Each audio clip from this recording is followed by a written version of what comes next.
Yes, hello everyone. Welcome to NFTV, where Newcastle have snatched, would you say that? A 1-1 draw at Anfield, or were they robbed with VAR?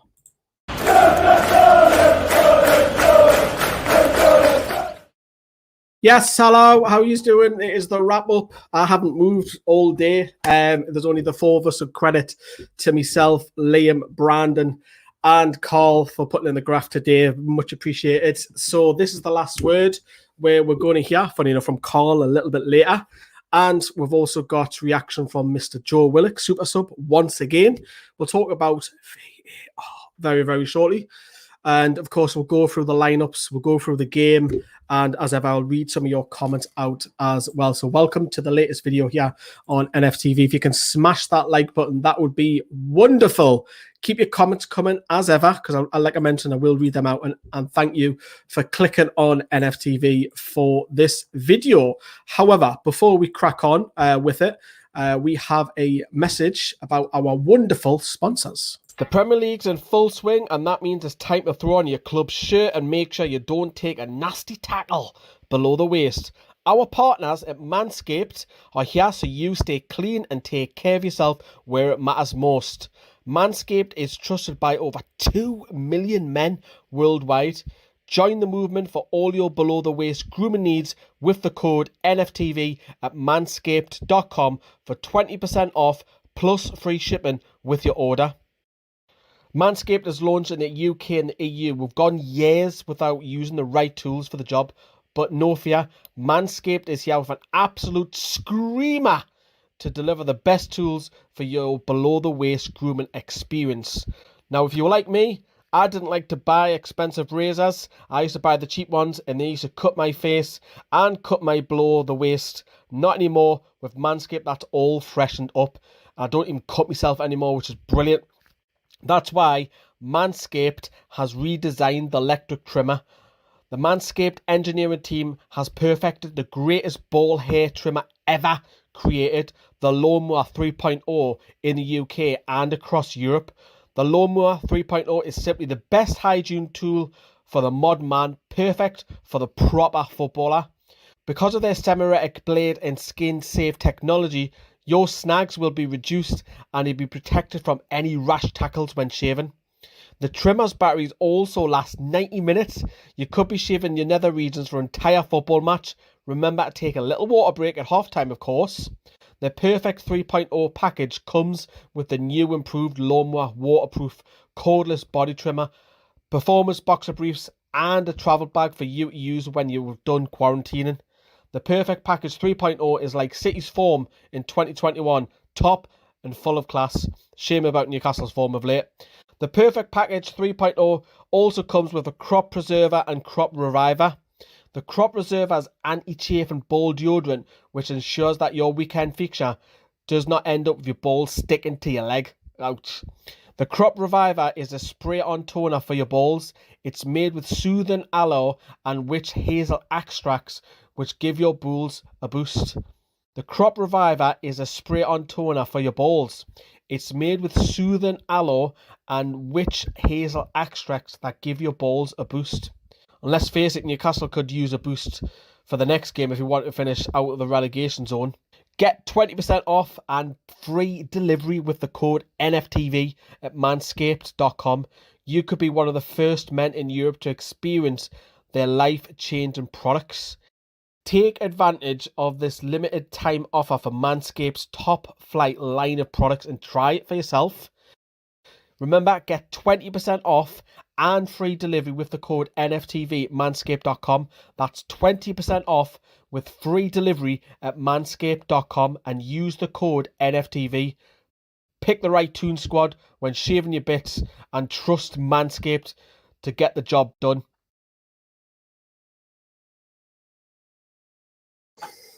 Yeah, so that are our sponsors, Manscaped, and I have to say this razor is absolutely incredible. You can shave your face on it. I'm obviously not going to do it on camera because that looked rather silly, but it's absolutely sensational. The best one I've ever had. Have a look at it, manscaped.com, free shipping, 20% off. And they also got some fantastic products as well. But yes, let's move on then. So this is the last word. Let's dip into it straight away and we'll go straight into Newcastle's lineup. So it was unchanged what Bruce went with. Dubravka, Murphy, Fernandes, Clark, Dummett, Ritchie, and then in midfield you had Shelvey and Longstaff. Miggy, a little bit of a license to try and run forward. Alan Saint-Maximin to float around Joe Linton. And then on the bench you had Gillespie, Carroll, Gale, Wilson, Lewis, Hendrick, Kraft, Manquillo, and Willock, which I'm sure he'll get a mention. I'm sure Wilson will very shortly as well.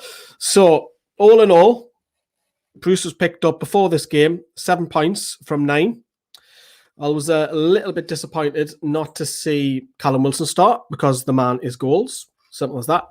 And Joe Willock, who's been a bit of a super sub of late, and again, he's obviously done the business, but I would still like to see them. I can understand why Bruce is doing it, though, because he's got a bit of impact off the bench to change the game if we need it.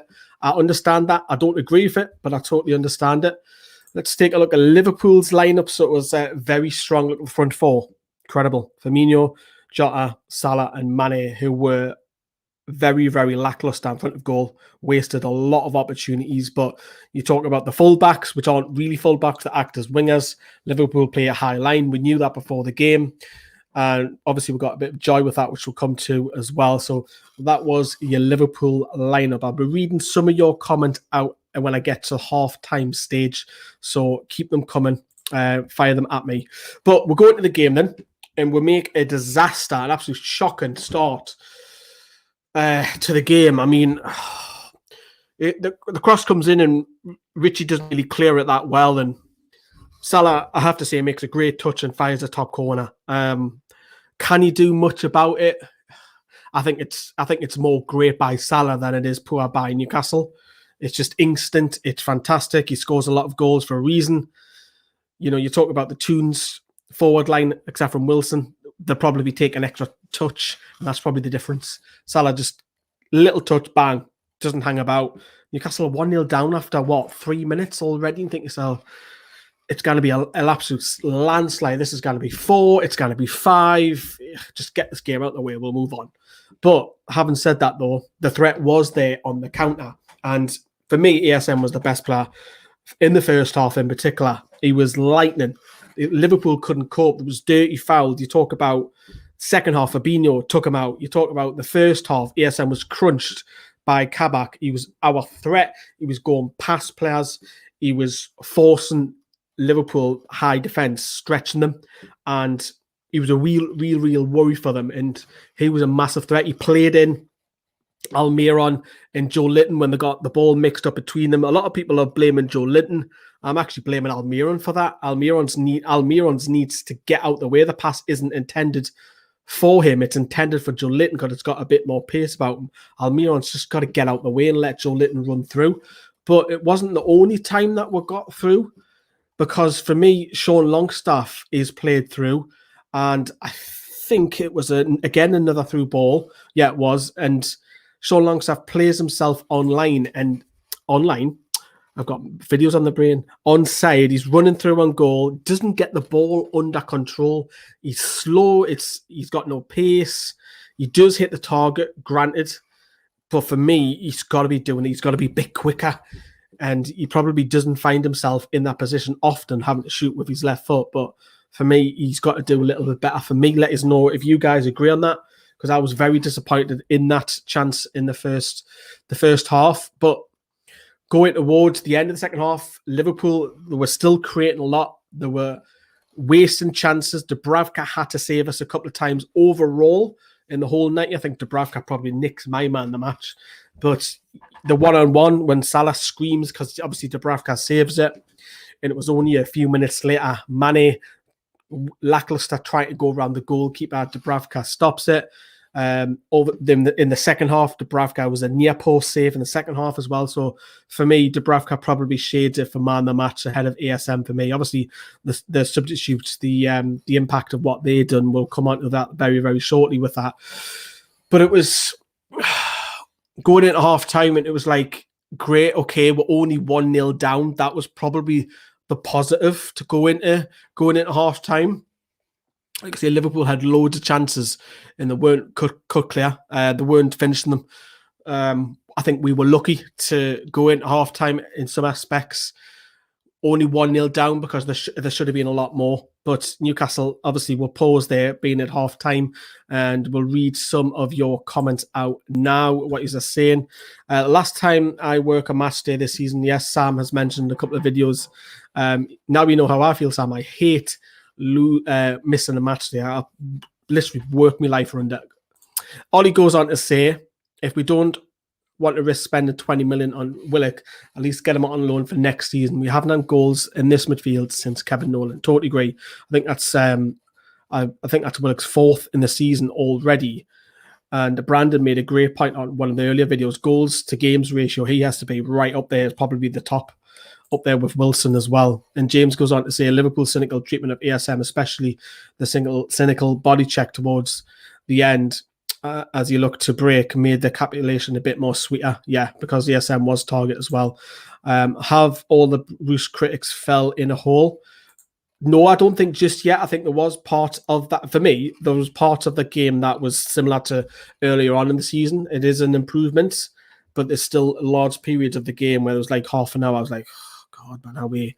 So I don't think just yet I'm still a critic. Look, we all know that Steve Bruce isn't the man for the forward, but going forward, I would still want that change to happen in the summer, regardless, because it looks like we're going to stay up.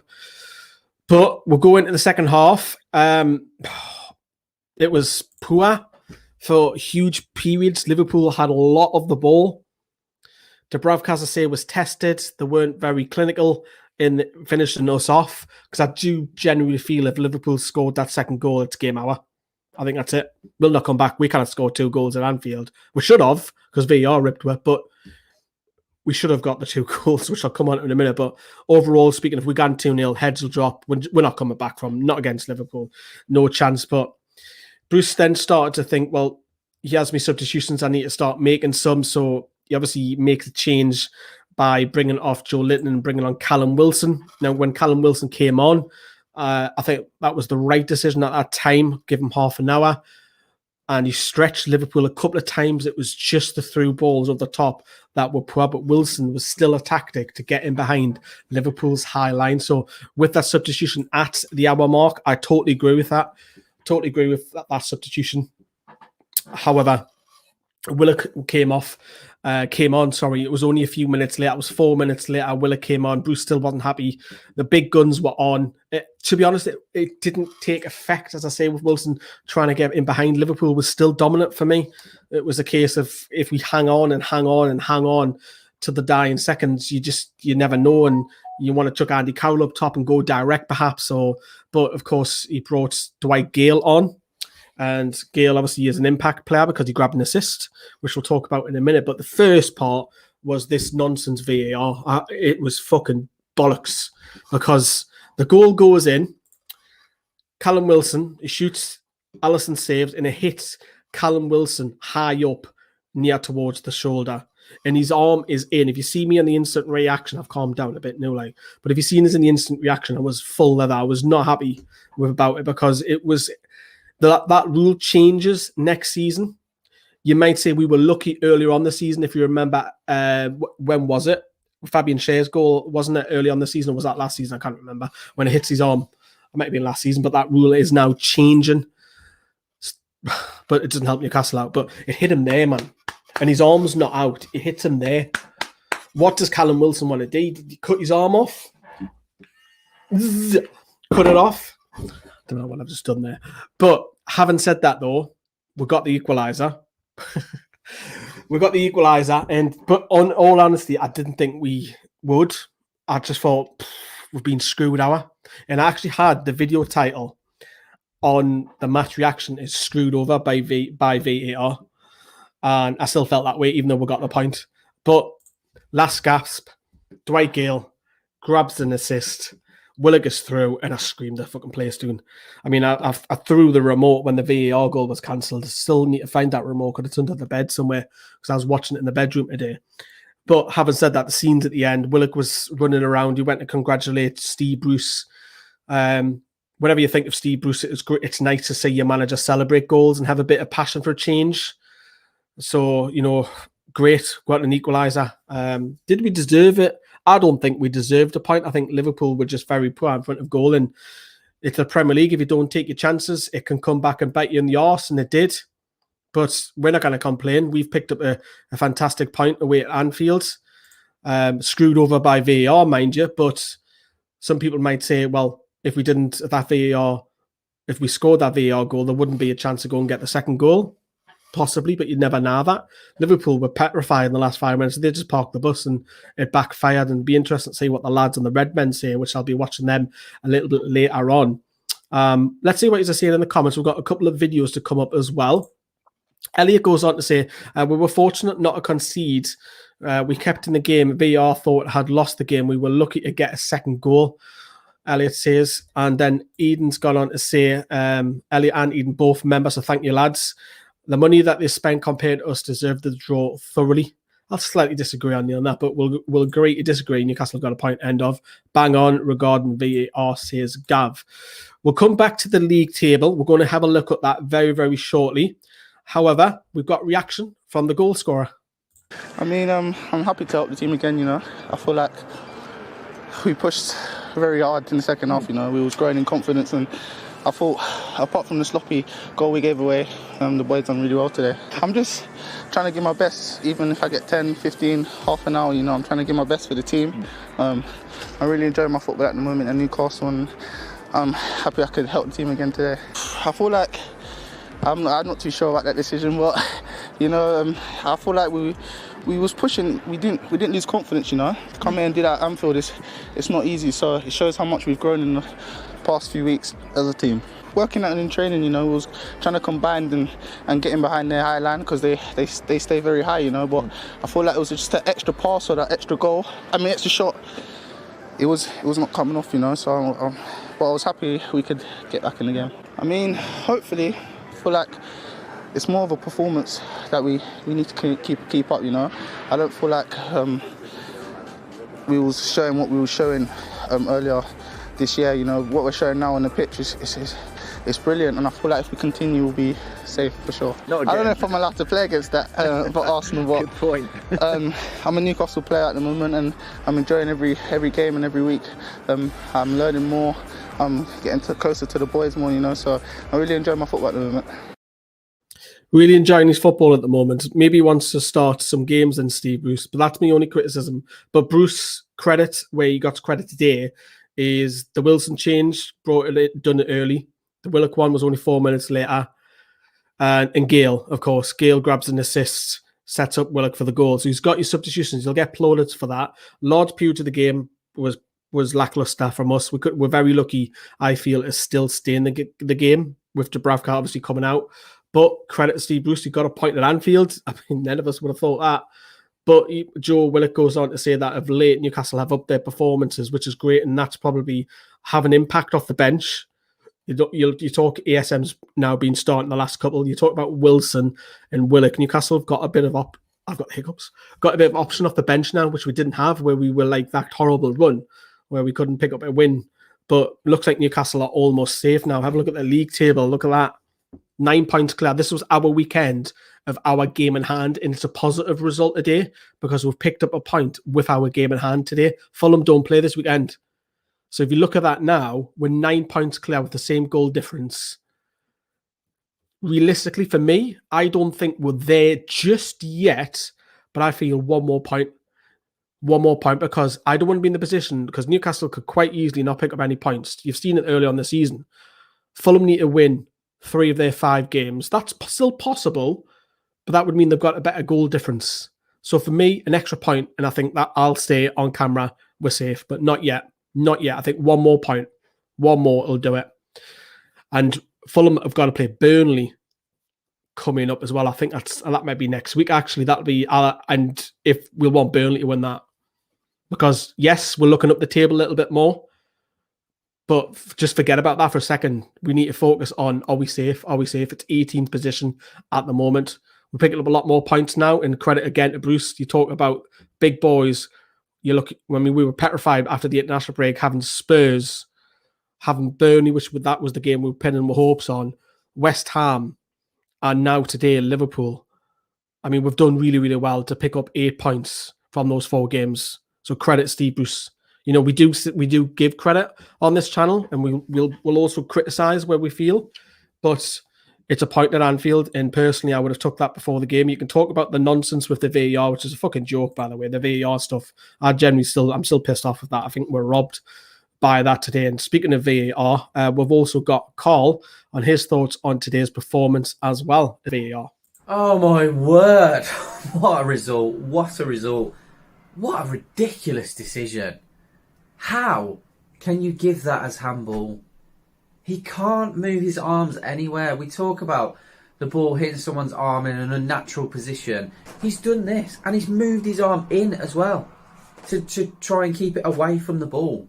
He's even been conscious that he knows that could potentially be called as handball, so he's tried to move his arm in, and it's still hit him. What can he do about that? The ref's a fucking joke. An absolute disgrace for making that decision. I can't believe how anyone would believe that that's handball. We talk about offsides, where you got toes offside. The ball's hit him on his arm whilst he's in stride, and he's not actually moved. His arm is pinned to his body. Oh, God, frustrating. But it doesn't matter in the end, because Joe Willock has come out and bailed us out again. What a kid! What a super! I know he doesn't like it, but what a super sub this kid's been. What a signing he's been. That's 3 goals off the bench. Fair play to him. You know, just saving our asses at death. Absolute hero, this kid is. He just brings something different. There were several times prior to that, people were talking about him not doing so much, but I disagree. There were a couple of times where he's got himself into those sorts of areas in the 6 yard, in and around the 6 yard box, the 8 to 10 yard area, looking for headers, looking for crosses in to try and do something with it. But yeah, VAR I just think it needs to be scrapped, or the rule book needs to be completely overhauled, and people need to follow a linear structure, because it's still, VAR was brought in to get rid of interpretation, and all it's done is expand people's objectiveness and interpretation of what a foul or a handball is. That shouldn't be the case. It was brought in to do the opposite of that, and it's not.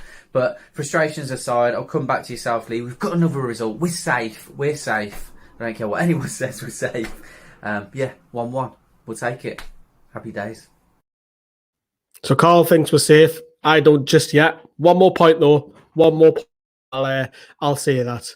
But we're coming towards the end now. Let's have a look what you're saying finally in the comments as well. Right, if Longstaff wants to go to the next level, he has to work on his composure and finishing. Should have buried that chance earlier on. Could learn a thing or two off Willock. Yeah, it was gilt-edged, wasn't it? Absolute gilt-edge.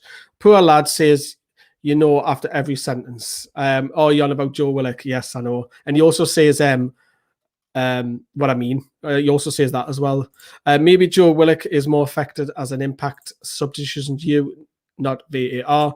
I think this is from Tony. I think Willock, after scoring, came close to kissing the badge. Then he realised, oh dear, I'm a gooner. And speaking of Willock, he's not available next weekend because obviously he's an Arsenal player. Newcastle had a really good April. And funny enough, I seen this earlier on in the comments. Steve Bruce might get nominated for Manager of the Month. He might, you know. Think about all the points he's picked up, 8 points, and the teams that he's played. He's in for a shout. And Ollie says, who thought we would be level on points with Southampton after the 2-0 defeat to them in November when they went top? Wow. And they literally outplayed us. They were like, who's the best Redden team about? Atletico Madrid. They made us look like the La Liga bottom end side. But yeah, we've got a point. It's a positive one. We're game in hand as a stress. It's been a good April for Newcastle. We've got Arsenal next week, which I'm sure we'll do loads of video about coming up to that as well. But if you haven't seen all the videos, please go back, watch them all, stick them in your car, blow them up on your TV, screencast it. Big shout out to Carl, Brandon, Liam and myself, just the 4 of us, all doing the graft. And also Sam, I haven't forgot about you, sharing all the videos as well, getting them set up for everybody. That is a wrap, everybody. Watch what is a day, and we'll see you in a day or two for more videos on the second channel, NFTV Extra, and the main channel here on NFTV. Good night.